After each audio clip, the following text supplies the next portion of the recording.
The story unfolded 5 years ago, almost serendipitously, when I began shaping a community we affectionately called Circumstances Unincorporated, now home to 349 souls.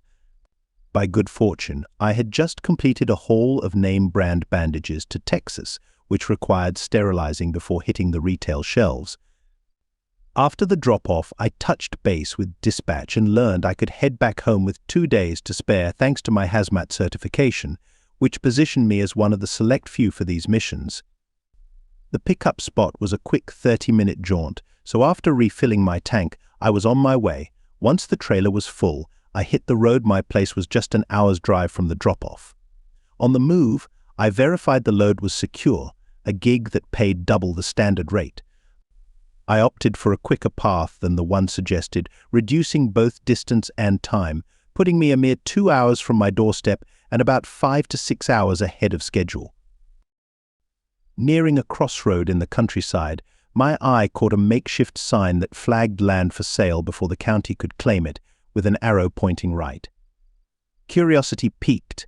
I followed the lead to a farmstead with owners, a couple in their early 70s, bowing out due to the toll of time. They had leased their fields to neighbors but were lagging on tax payments amidst rising rates. Reluctant to abandon their homestead, they resolved to sell a slice of their acreage. I rang my dad, and via the family trust, we struck a deal for the farm at market value, granting the pair a stay in their abode under a gentle lease. They were overjoyed, extending help for future favors. Dad then carved out 10 acres at the crossroads from the initial 200, envisioning a convenience mart and fuel stop, given the nearest town was an hour's trek. Post-visit, I suggested he snap up more land at the intersection, which he did, nabbing 10 acres on each corner. While scouting for water, Dad stumbled upon a subterranean river, ample to supply a small city, earmarked for our enterprise. After fulfilling my delivery, dispatch lined up another urgent assignment, which I took, clocking in back home at my regular hour half a year later. I delivered the freight a full 12 hours early on a Wednesday, parked the rig, and collected my revamped vintage Ford truck's keys from dispatch, bracing for talks about flouting drive time rules after a recent 16-day haul. This gave my fill-in 2 extra days of downtime. The Ford awaited inspection to confirm its refurbishment. The substitute driver was prepped for a 9 a.m. departure.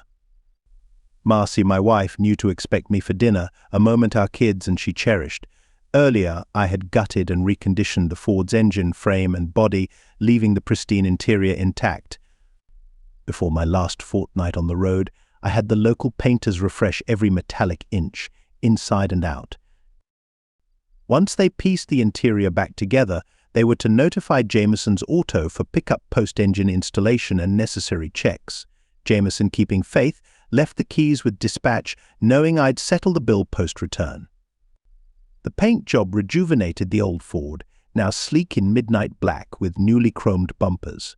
The Ford emblem stood out in white on the tailgate, as it once did, priming it for collector status if I wished. I was making it back 10 hours sooner than planned and fancied the idea of a surprise for my wife. She wouldn't be off to work until 9, so I revved up the truck, eager for the embrace of home and the warmth of my wife and daughters after 16 days away. Nearing 8, I neared our residence, only to spot a strange car in the driveway. It belonged to the youngest son of our transport firm's owner. We alternated using the same company car. He was off duty. Our dispositions were stark contrasts. He had a reputation as the family black sheep, and among the truckers he was known for his braggadocio. I pulled over to watch, puzzled about his visit to my home and my wife's car's location. My spirits plummeted as I witnessed Marcy and Jack, with our kids in tow, step out. Jack clutched a driver's bag, our go-to for essentials on the road. It turned out other children had missed their bus, and they were off to school. I captured the scene on my phone, recording Marcy and Jack's affectionate farewell behind the kids before they piled into the car. Clearly, this wasn't a new development. Marcy and Jack seemed at ease in the open, resembling a typical happy family.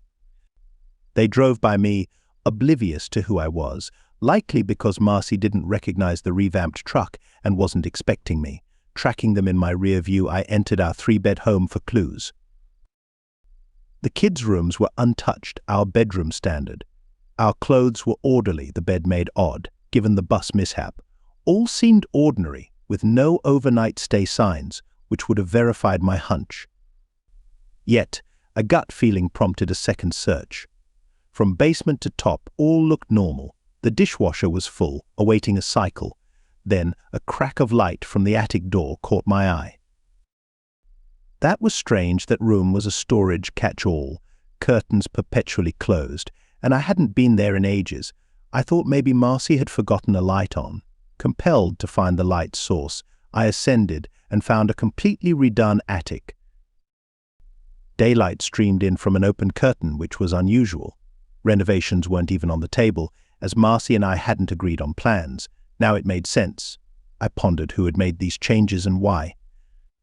The space now boasted a lavish master suite, larger than ours below, with vast closets by a grand bathroom, and a separate lounge with its own TV and DVD setup.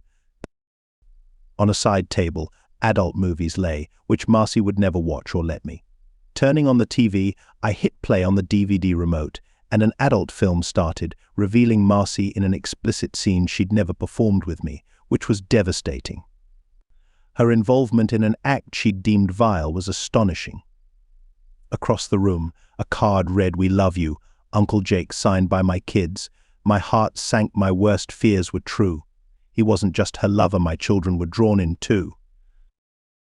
The king bed was disheveled, hinting at recent activity, and unfamiliar toys on the floor suggested a rushed morning exit. The room bore a residual scent of intimacy. In the closets, men's clothing not my size and Marcy's more risk dresses, never worn for me, hung. The affair between Marcy and Jack was undeniable. It was clear she had concealed a side of herself, relegating me to an afterthought. What were my kids aware of in this situation? I used my phone to take a video of what I found, ensuring to capture myself in the mirror holding one of his 2 big shirts. A framed photo of him with his folks grabbed my attention. I meticulously documented every aspect of the space and saved the video. Returning to the TV, I rewound and filmed the screen, which displayed Jack, clearly identifiable, in a delicate moment with Marcy. The footage was undeniable proof of their affair, with Marcy's involvement leaving no uncertainties. I recorded this as the camera person zoomed in on Jack's satisfied expression, the boss's son. This too was preserved as evidence. With all the confirmation I required, I descended to the basement, grabbed our travel set, and began to pack my attire. On impulse, I revisited the attic to take the disc with their amateur intimate recording. After packing, I placed the suitcases by the entrance, intending to return for them after handling more pressing matters. I called my father to discuss the timeline for opening our new store. He was already constructing it, complete with a second-story 3-room apartment. He was contemplating appointing a regional manager for the store. He revealed that my current employer had granted us a franchise, a substantial support. Construction would wrap in about 6 weeks, with another month for setup. In the interim, I'd assist Dad and stay in the apartment. I need a good civil attorney and a divorce lawyer, I told him. I'd update him on the details later. I contacted the farmer we bought land from to ask about temporary lodging during construction. He consented, refusing payment out of a sense of debt to my family. I planned to arrive at his place by 10 a.m. the next day. By then, I was at the transport center in the boss's office, tendering my immediate resignation. He asked why, and I struggled to articulate it. I showed him a video of the room and the photos I had taken. The final photo included his wife, him, and their son, Heath. "Where did this come from?" Jace questioned. I revealed it was from my home's unfinished top floor. He turned as white as fresh snow. I then played him the video of his son Jack with a woman. Jace, a staunch Christian, was horrified. "This is atrocious," he remarked. I disclosed that the woman with Jack was Marcy, my wife, prompting my exit. The video was from a separate room upstairs, filmed with someone else's help. Confounded, I apologized, stating that due to his son and my wife's conduct, I must resign to fight for my daughter's custody. He summoned the accountant to finalize my paycheck, adding a $10,000 bonus for his son's misdeeds. "Keep this quiet and see me as soon as possible," he instructed. Jay Reading seriously questioned if the children were mine, citing their likeness to Marcy. I assumed they were, given the affair seemed recent. "We've had suspicions," Heath J. Reading remarked, proposing a DNA test with Jack. I consented, requesting secrecy so Marcy would discover my knowledge independently. Heath expressed his disapproval of his son's behavior, assuring repercussions upon his return. Whispers of his affair with a married woman had circulated, but lacked proof.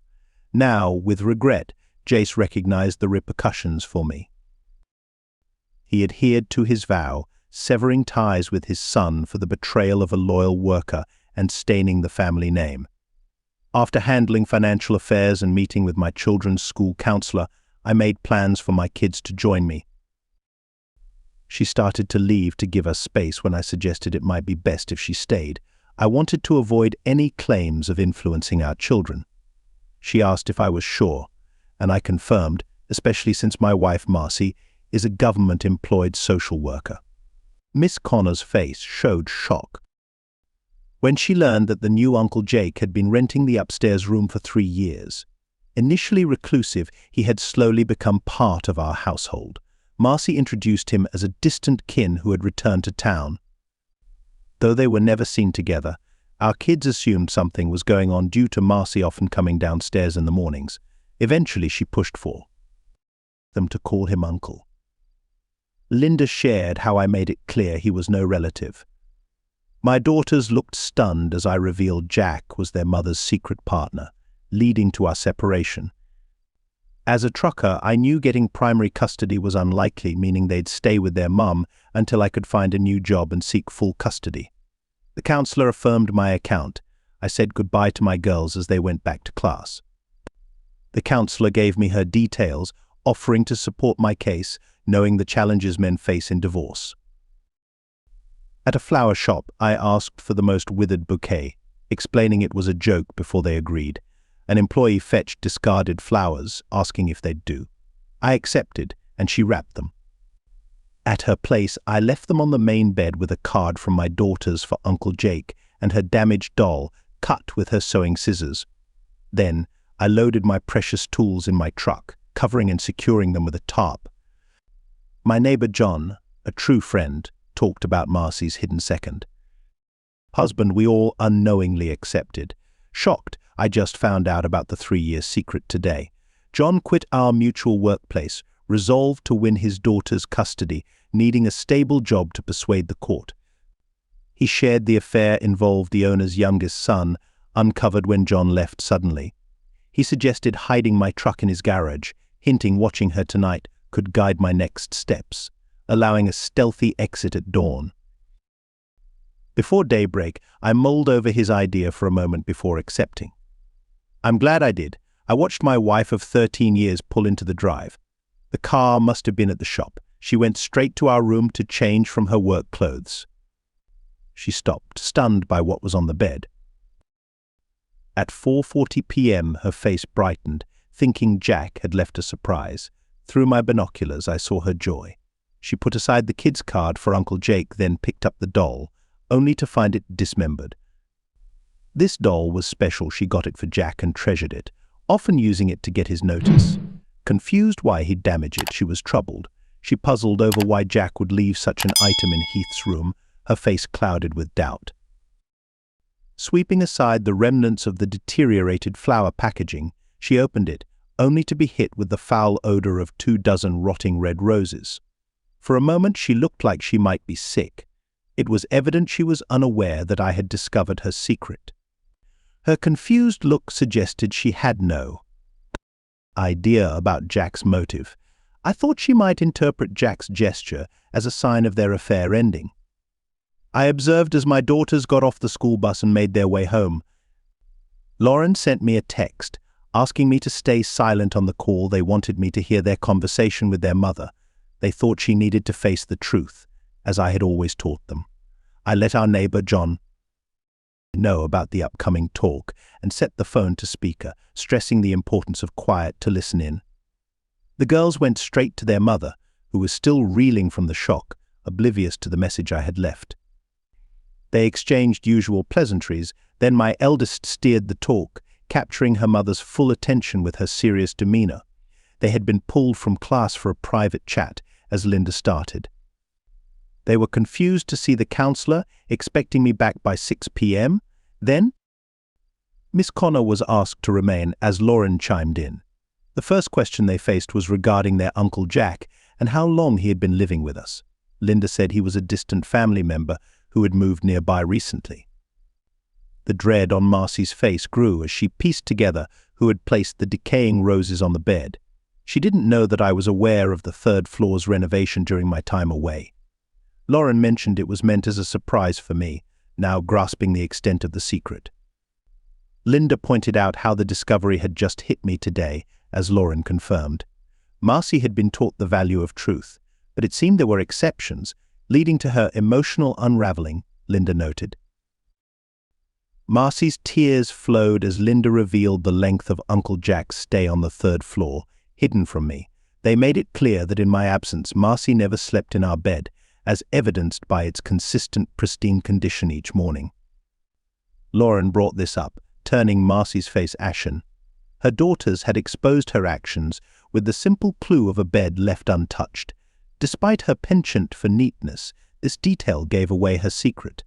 We faced the fact that, although Marcy was never caught with Uncle Jack, their regular morning descent from the third floor during my trips was observed, as Lauren explained.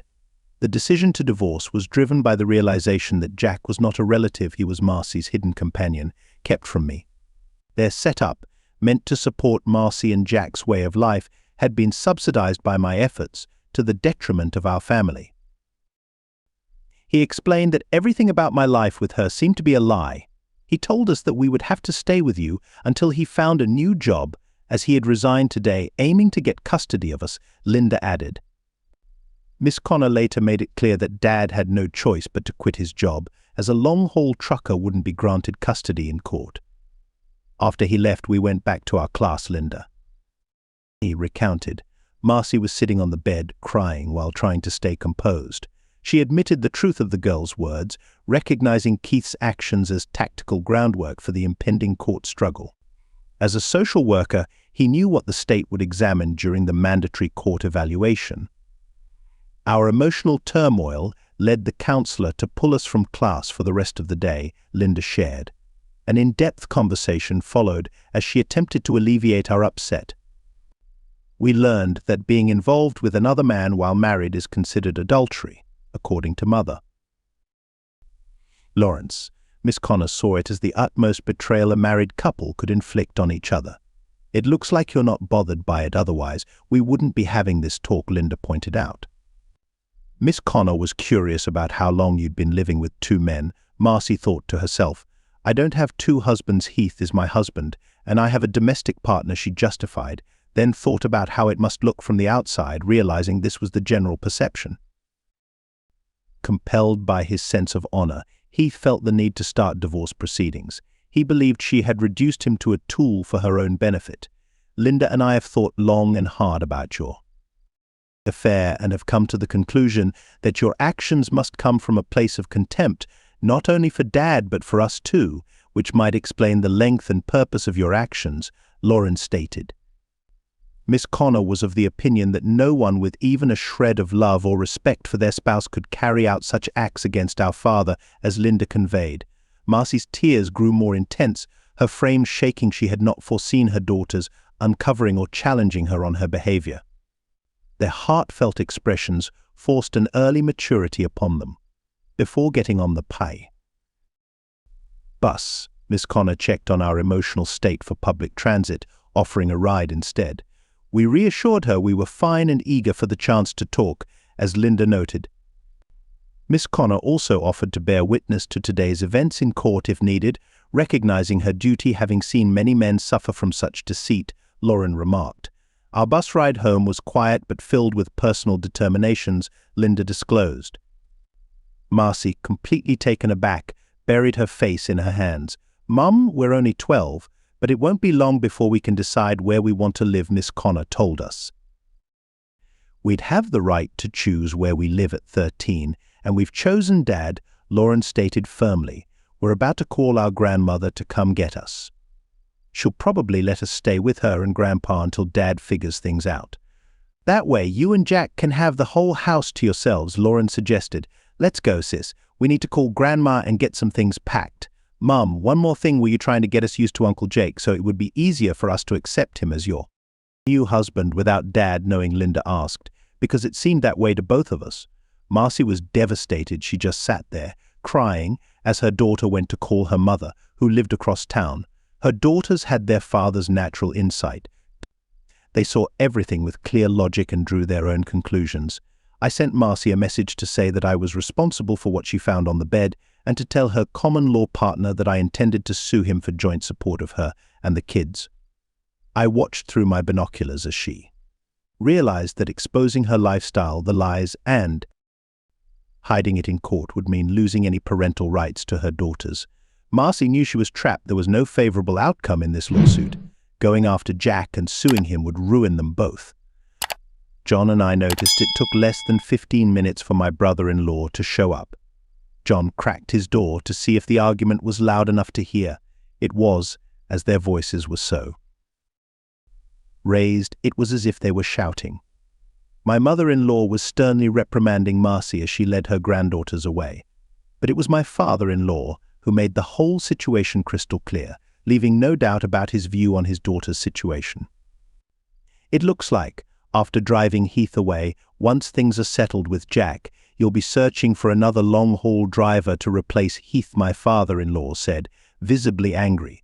Jack's actions show he doesn't care about you, knowing you're with others. Your behavior has clearly shown that no one man will ever be enough for you. John and I saw how Marcy was shattered by her father's words. She was crying so hard she couldn't speak. We'll be contacting Child Services tomorrow to work out what to do next, Marcy's mum said. After all, it was our granddaughters who came to us, explaining why they had to leave this house. They've made me incredibly proud. Someone has raised them right, and it's too bad we can't say it was you. John closed the door, went to the kitchen, and got 2 cold beers. I joined him.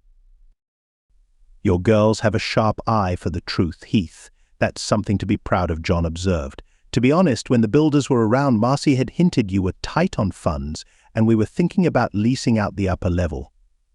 The house was completely paid for. I was just playing the waiting game because there was no hurry. I made it clear that I had refurbished the house from scratch, so right from the outset, she had been deceiving us. It was all a scheme concocted by Jack and her. So the funds, where did they come from, John inquired, considering we haven't seen any returns from the so-called rental space. I suppose it was financed by Jack's trust fund, which he's probably reimbursed by now. I pulled out my phone and found Marcy's contact, then sent a quick text to John, asking him to confirm Marcy's whereabouts. I had a message to send and was awaiting feedback on her response. Soon after, John texted back, confirming he had located her. She was in her room, having calmed down a bit. My text was concise. It read, "Hello to all concerned. Jason and I are keen to clarify, given the extensive nature of your relationship with his son, whether Linda and Lauren are Jack's or Jace's.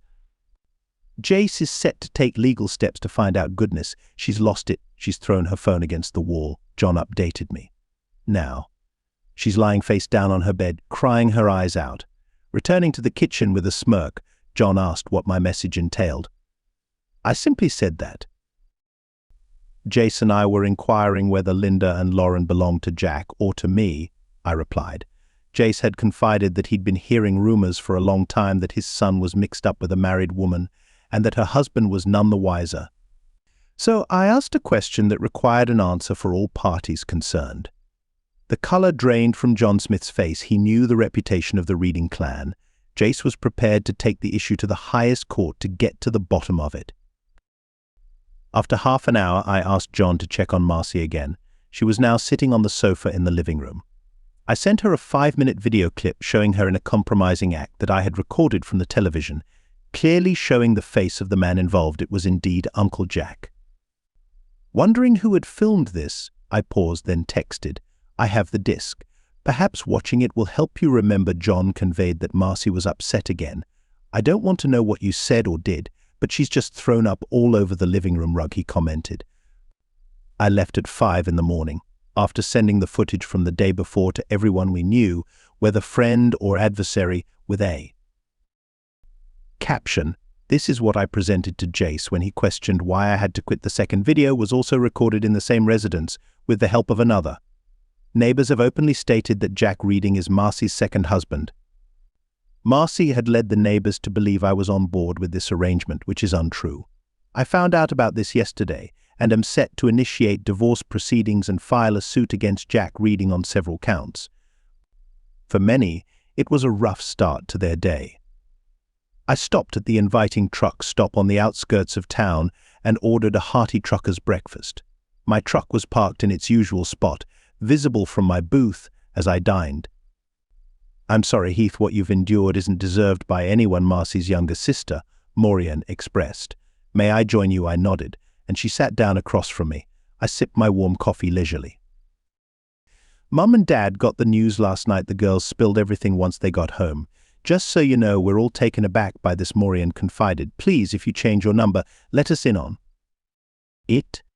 We won't let Marcy know the number's staying the same, Maureen, I assured her.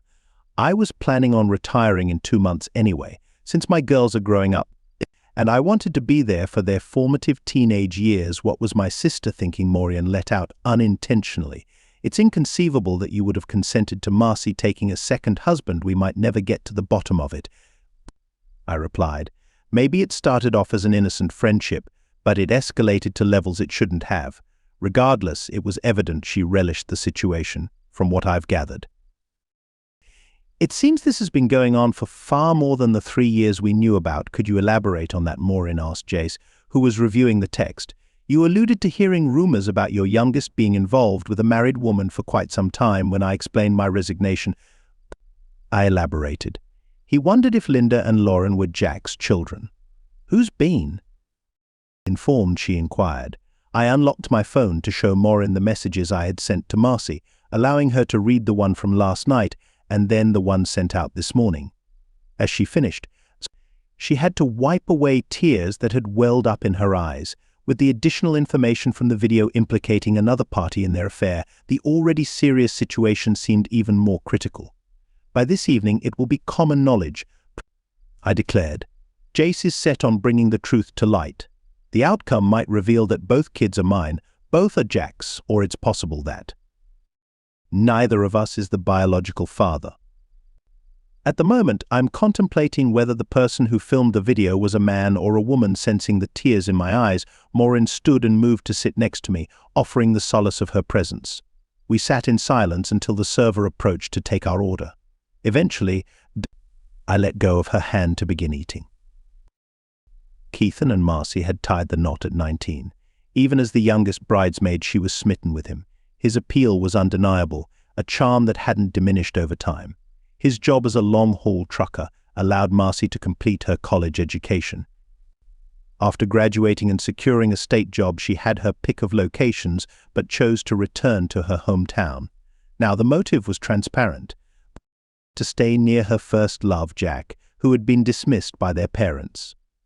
Maureen watched Heath and realized he was not yet ready to confront this truth.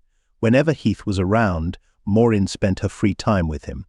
Heath, a man of integrity, always treated her as an equal. In difficult times, he was her confidant, guiding her to view things from different perspectives, making her significant. Worries seemed trivial. Falling for him was natural. He was the embodiment of her genuine feelings, setting a standard so high that others couldn't measure up. Her family wished to see her settled, but Maureen couldn't reveal her lasting affection for another. Heath was a faithful man, never wavering in his commitment. She was resolved to keep Heath close, biding her time until she could show him he had chosen the wrong sister. Heath, where do you plan to stay? Maureen asked. Linda and Lauren want to be with Mum and Dad. They're angry and determined, yet they're also incredibly proud of their father, she conveyed. The girls had confirmed to their grandparents their wish to be with him in court. They've made it clear that you have their long-term interests at heart. I can bring them to visit on weekends if you'd like, she proposed. I then gave her the address of the farm where my father and I were setting up a fuel station and convenience store. I'll be staying with the farm's tenant, I noted, mentioning that I needed to check with them first before making any commitments. Why they're Morin questioned. I detailed our ownership of 10 acres on each side of the crossroads and our intention to subdivide it into 3/4 acre plots for sale after development. If needed, we could expand by incorporating more of the farm. The area lacks amenities, so the shop will offer both convenience and a draw. How did you come across this location? Morin asked. It's quite remote, according to Google Maps.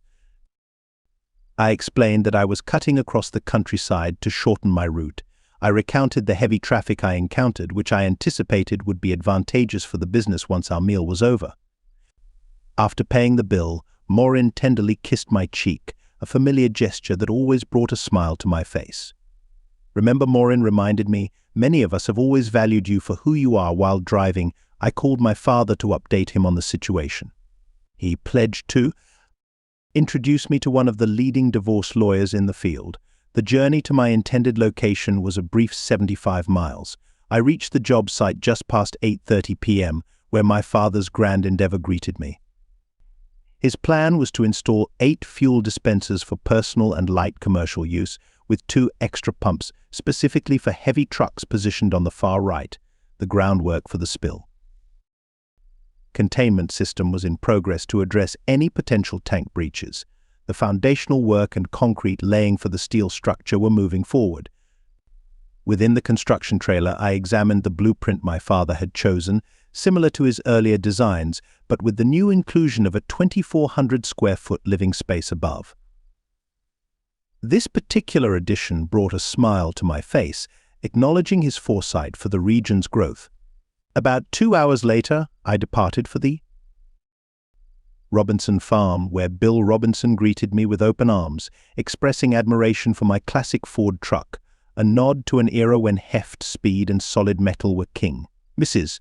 Robinson was just about to call us for lunch, and Bill, impressed by my robust appetite, invited me to partake. Post-lunch, I helped Mrs. Robinson with the cleanup, tackling the dishes first while she took care of the leftovers. It was during this time she remarked on my missing wedding band. By the time we finished drying and putting away the dishes, a fresh batch of coffee was brewed.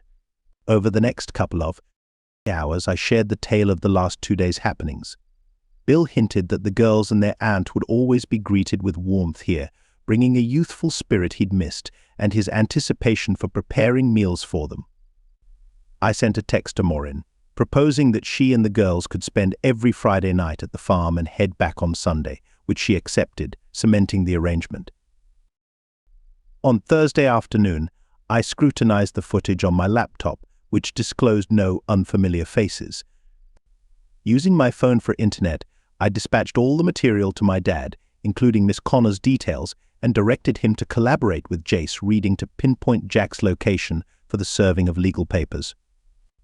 Marcy's notification could be executed through the local social services branch. In a moment of vindictiveness, I texted Marcy that I had viewed the entire tape, commenting that her performance paled in comparison to others I'd seen. With Morin's tax season at a lull, she and the girls were able to set out right after school let out. They kept their dad informed with text updates every 10 to 15 minutes, making the 75-mile drive seem fleeting. Arriving at the construction site, they sent a final text before catching sight of me waiting at the driveway's entrance, full of anticipation. Linda and Lauren dashed into my arms, followed by introductions to Bill and Mrs. Robinson. Her name turned out to be Betty. The girls were enchanted by the space Betty had prepared for them. As Betty continued to ready a substantial dinner, Bill showed everyone to their rooms. After our meal, I started on the cleanup. Betty watched as my daughters and I cleaned the dishes, readying them for storage. Bill painted a picture for the girls of the expansive swing set, the swimming pond, and the mini motorbikes they might try under my supervision. I had worried about how they would occupy themselves, but Bill and Betty had it all mapped out. Once the kids were asleep, Morin and I found time to talk. It's been a tumultuous few days. Everything's come undone, Morin observed. all the secrets were surfacing. Jack was the boy she used to sneak out to see during our youth. Their connection spanned that far back. That explains a great deal, I acknowledged. I felt secure and sheltered. Jack embodied the thrill she secretly craved. She didn't realize he knew this, and he exploited it fully. Jack would eventually leave, and Marcy would be left with nothing.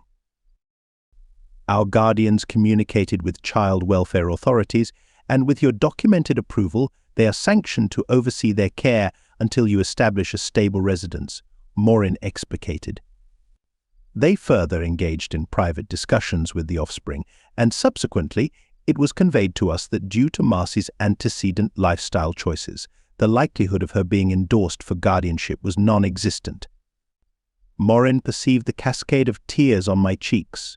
The realization had just struck me.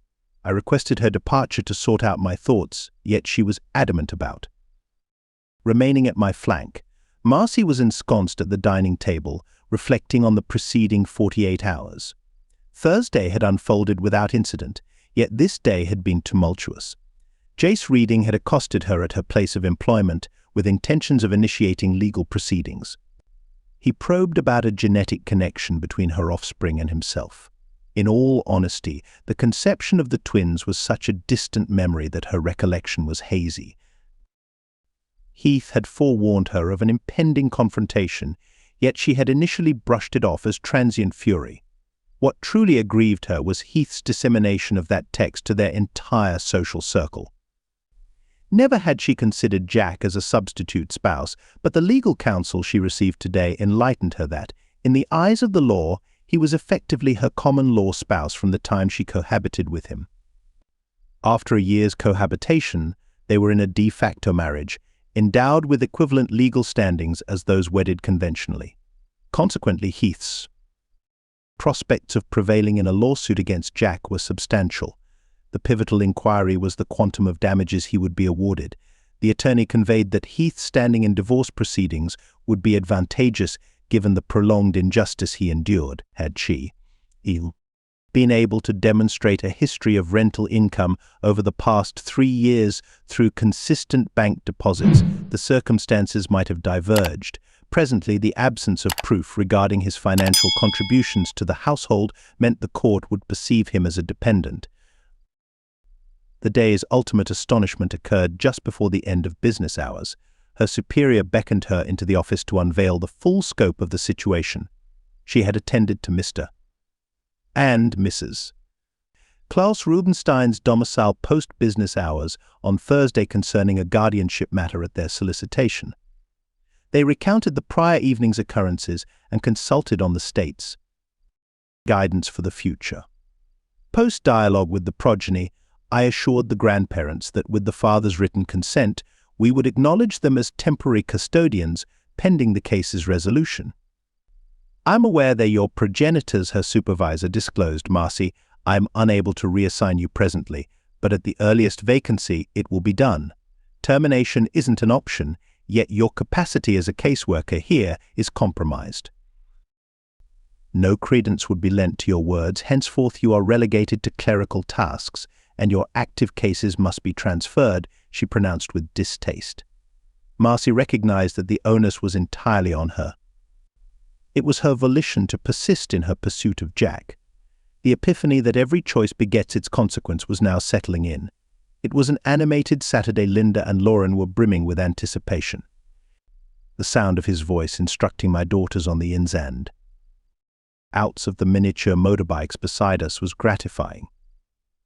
Observing their mastery after a couple of hours was gratifying. Bill announced cessation for the day, predicting their muscles would be tender and strained. Noting their perspiration, he recommended a brisk dip in the pond. Betty and Morin were forming a bond, and roughly 4 of the girls were beckoned to aid with the meal's preparation. I proceeded to supervise them, given the novelty of the task for them. The quartet was stationed at the culinary bench, segmenting onions for a duo of dishes and peeling the scalded potatoes for the salad. Bill initiated the warming of his barbecue, poised to sear the steaks he had marinated. I rendered assistance to the best of my abilities. We savored the steaks with potato salad and baked beans al fresco at the picnic bench. Notably absent was the use of the television or their mobile devices throughout the day. It appeared the twins were immersed in an entirely different realm. Opting for an early night, the girls retired, drained from the day's activities. The quartet of us lingered awake, sipping beers and dealing cards until we collectively agreed it was time for bed. Come Sunday post-luncheon, they embarked on their journey home. Moore had in her possession a note penned by hand, attested by Billy and Betty, endowing them with the necessary authorizations. Come the dawn of Monday, Claus Rubenstein expressed his gratitude for my prompt return of the correspondence. He personally conveyed it to the office where the overseer duplicated it for their dossier and then furnished him with a legal affirmation of their custodianship over their grandchild. Our conversation ventured into the saga of his progeny and Jack, unveiling a multitude of previously unknown facts to me. The ensuing Friday morn found Jake reading in Austin, Texas to collect a consignment of sanitized healthcare commodities when he was met with the Service of Legal Documentation. Concurrently, as the doors of the Social Services Bureau swung open that same day, Marcy Cummings was likewise served. A message from Morn hit my phone, querying about the girth of my waist. Piqued, I queried the reason. Her response came so we could all partake in a dip in the pond with the youngsters. I messaged back 34. Mid-afternoon, amidst a leisurely stroll, a text from Marcy buzzed in, questioning whether I had decompressed enough for dialogue. I texted, "No room for discussion. Your kin and Morn have briefed me on everything from your clandestine rendezvous with him to the current, which I'm now endeavoring to decipher. If he was perpetually your chosen, why the nuptials with me?" As expected, no subsequent messages came. The excitement was palpable when Morn, accompanied by the children, made her appearance. Was it greater for us or for them? Morn radiated sheer delight. Her grin was contagious. Post-embracing me, the girls covertly posed a query, to which I nodded assent, conditional on their comfort with it. As they proceeded to welcome Bill and Betty, Morn caught me off guard with a kiss. I suggested to Morn that we heed the girls, directing our attention their way. In a serendipitous moment, Morn's hand clasped mine. "We were curious," Lauren began, "if calling you Grandpa and Grandma would be all right," Linda chimed in. Their assent was given, yet what truly astonished us was Betty's visceral response. It was later revealed that they had been childless due to her incapacity to conceive. The words my daughters offered were ones she never anticipated she'd hear in her existence. Post-dinner, I relayed to Morn that it was confirmed Marcy and Jack reading had their notifications. I then showed her the last exchange with Marcy and my response. "You know my sibling can't vindicate her actions," Maureen observed, "as any attempt would force her to face her own truths." "Let's cease the discourse on your sister," Morn I retorted. "When will you encounter a man who cherishes you as you deserve? You may be surprised, but I've found him," she confessed. "My task is to make him see it." Bill and I, both early risers by habit, were outdoors relishing a cup of freshly brewed coffee as dawn broke. "Betty is my second spouse," he confided. "My first marriage was to her sibling, who did me wrong, akin to Marcy's treatment of you." "What's the reason for sharing this?" I probed. "Don't let your hurt obscure what's plainly in sight. Moran has been a pillar of support from the outset. When you're ready, you ought to deliberate on that." It was at this juncture I began to assemble the notion that Morn, my dearest confidant, might harbor deeper feelings. If that was the case, what prompted Bill to enlighten me about Betty's fondness? She once swung a cast-iron skillet at me. He reminisced with a laugh, reflecting on the incident when she had caught another woman making advances towards him. Unable to have our own children, we opened our home to foster kids over the years. Our conversation was interrupted when we noticed the rest of the family beginning to stir. After the twins had 3 hours of fun on motorcycles, it was time for a dip in the water. We all moved toward the water, and Bill and Betty set up lawn chairs to watch us frolic with the beach ball. Morn looked striking in her white bathing suit, her auburn locks neatly pulled back, her silhouette drawing attention as she joined in the game. Her presence captivated me, and the way she walked barefoot, added a gentle sway to her stride that captured my attention as we made our way to the pond. Bill's comments had shifted my perception of her. The pond, unexpectedly deep and fed by a stream, was bordered by railroad ties and boasted a small waterfall of its own. Our initial round of beach volleyball paired an adult with a child, followed by the girls teaming up against us. It was a delightful session filled with chuckles, playful jabs, and unadulterated enjoyment. Each daughter had a turn diving from my shoulders. Eventually, Bill and Betty excused themselves to start on dinner, and Linda and Lauren joined to help. Diving underwater, I came up between Morn's legs, flipping her over. She surfaced with a laugh, her hair drenched. Drawing near, our eyes locked, and wordlessly, we shared our first profound kiss, a connection deeper than any I had known with Marcy. "Wow," I uttered, taken aback by the passion. "You have no idea how long I've been waiting for this," confided Morn, pulling me in for another embrace. Our bodies pressed together in the water, our kisses intensified in discovery, our tongues performing an intimate ballet, utterly lost in each other. We broke apart when we heard Bill's voice announcing dinner was nearly ready. As we dried off and went inside, Betty immediately noticed the shift. "Looks like things are moving along," she noted. "How did you get him to notice you?" she asked with a grin. "She didn't," I interjected, recounting Betty's own frying pan encounter. Bill laughed, explaining that the twins had overheard him, prompting him to share the story of how he and Betty came to be. This happened after dinner, once the twins had gone off to bed, fatigued by the exhilarating country air. I was unwinding on the back porch, lounging on a padded swing, when Morn joined me. I wrapped an arm around her as she snuggled in and revealed that her mother had guessed the truth when I first introduced the twins to her the previous week. To her, my joy was evident, betraying my usually unreadable expression. What was her reaction, I asked, mindful of the potential complications amidst all that was unfolding. She had inquired whether our relationship had deepened significantly. Morn confessed to initially denying it. Her mother then inquired about how long our feelings had persisted, to which I admitted it started the summer before their nuptials. That long, and it's taken all this for me to see it, I mused, expecting a stern lecture from her. Morn shared that her mother had simply said, if things turned out well, she would convince our father to come around. She also revealed that our dad was once her older sister's former beau, a detail for which she daily feels thankful. Saying goodbye to Morn on a Sunday afternoon, Lauren mentioned to a surprised Linda that Morn had harbored affections for Dad for a long time. It was our mother's behavior towards Dad that brought clarity to him. If Morn had her way, a wedding would ensue his divorce. Watching them leave, I wondered how my daughter came to know about this. Bill suggested a short walk, alluding to a topic he wished to broach. Heading to the front of the property, crossing the stream via the bridge. To a different area, he pointed out a perfect location for a new house, noting it would make it easy for Lauren and Linda to come over for bike rides or horseback riding. Who came up with this idea, I inquired. He attributed the concept to an early morning brainstorm by Betty and Morn, aiming to surprise me the next week.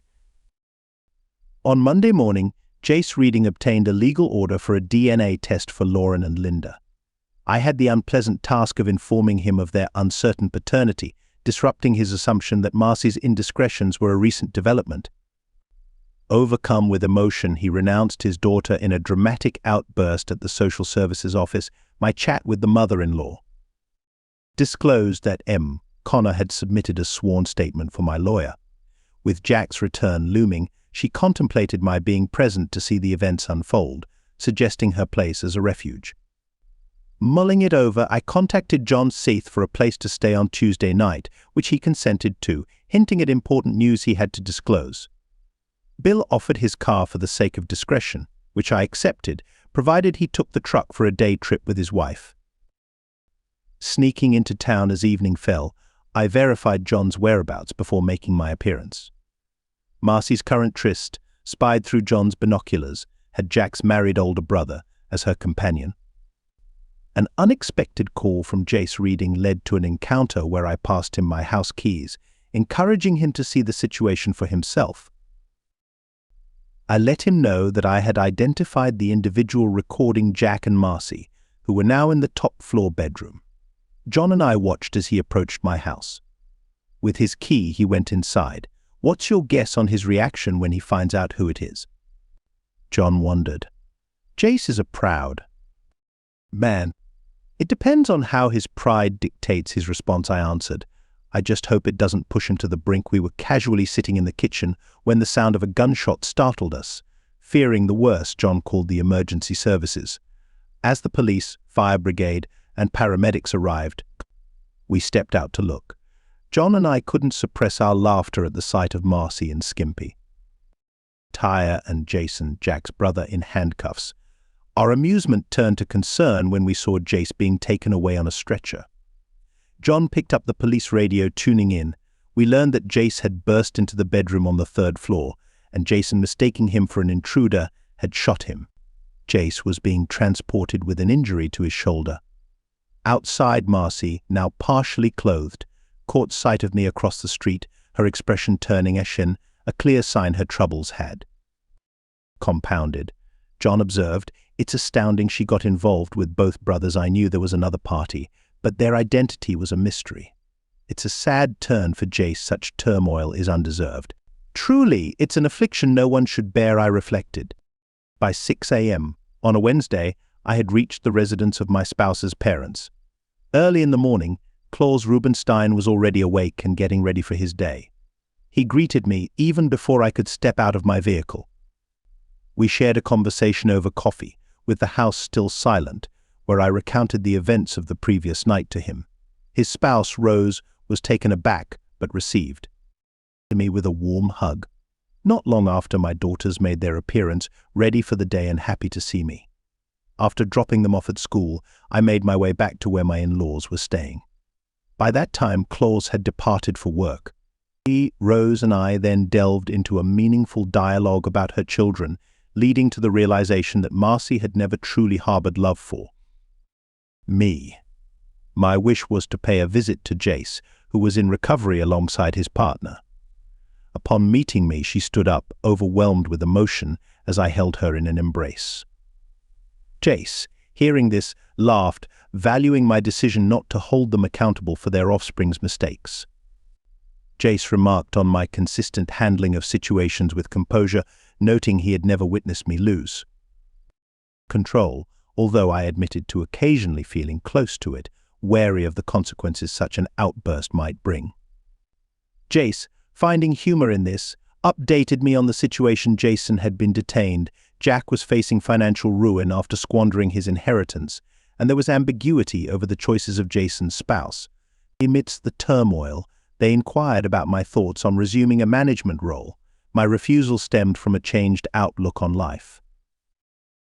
At the bus station, I observed as Jack made his exit. Aware of his unpredictable nature, I reached out to John, asking him to watch over my house in light of possible disturbances. As Morn was wrapping up her day, her aide told her about a distinguished man with a red rose bouquet who wished to accompany her to dinner. Intrigued, Morn met with me, her reaction confirming her sentiments. We enjoyed dinner at Outback, savoring their steak and shrimp offering, along with a blooming onion and several drinks. Right after our meal, John informed me Jack had gotten home before Marcy and was waiting for her, his anger fueled further by alcohol. With his father hospitalized, his brother jailed, and after losing his job, he blamed Marcy entirely. He was armed and waiting as she entered. The neighbor, upon hearing shots, called the authorities immediately. Marcy was gravely wounded and rushed to the ER. John's update was grim. I alerted Morn, who then informed her parents, and we gathered at the hospital. 6 hours later, we received the devastating news that she had succumbed to her injuries on the surgery table due to severe internal damage. I contacted Bill and his spouse to brief them on the incident and informed them of my plans to drive over on Friday to return his vehicle and collect my truck. Telling the twins about their mother's demise was heart-wrenchingly difficult. Klaus and I decided on a closed casket as we made our arrangements, recognizing the irreversible impact one individual's actions can have on many lives. The unforeseen consequences of our deeds are often overlooked. After the burial, Klaus pulled me aside for a private conversation. He clarified there was no link between Jace's literary preferences and the behavior of the kids. Speaking softly, he emphasized the duration Morn had cherished feelings for me, tracing back to the summer before Marcy's and my wedding. He also reminisced about being turned down by his sister over 35 years ago, a rejection he remains grateful for to this day. If Morn and I were to reconcile our differences, he assured me of his support. That was the starting point of rebuilding my life. 5 years have elapsed. I saw Linda and Lauren awaiting the bus. Morn, alongside my spouse, is busy with our 2 young boys. Bill and Betty have embraced their roles as affectionate grandparents. Our gas station and convenience store have become the central gathering spot of the town. We've even introduced our own post office. In good weather, I walk from our home, constructed near the pond, to work. Jace and his partner are frequent visitors. His oldest son's ex-wife lives here with their kids. Jack received a sentence of 10 to 25 years for involuntary manslaughter, while Jason's offense was downgraded to a misdemeanor. The name of our town was inspired by a sign made by Bill stating, "We are all here because of circumstances placed at the crossroads." Dear audience, I welcome your insights in the comments section below, and please remember to like, share, and subscribe.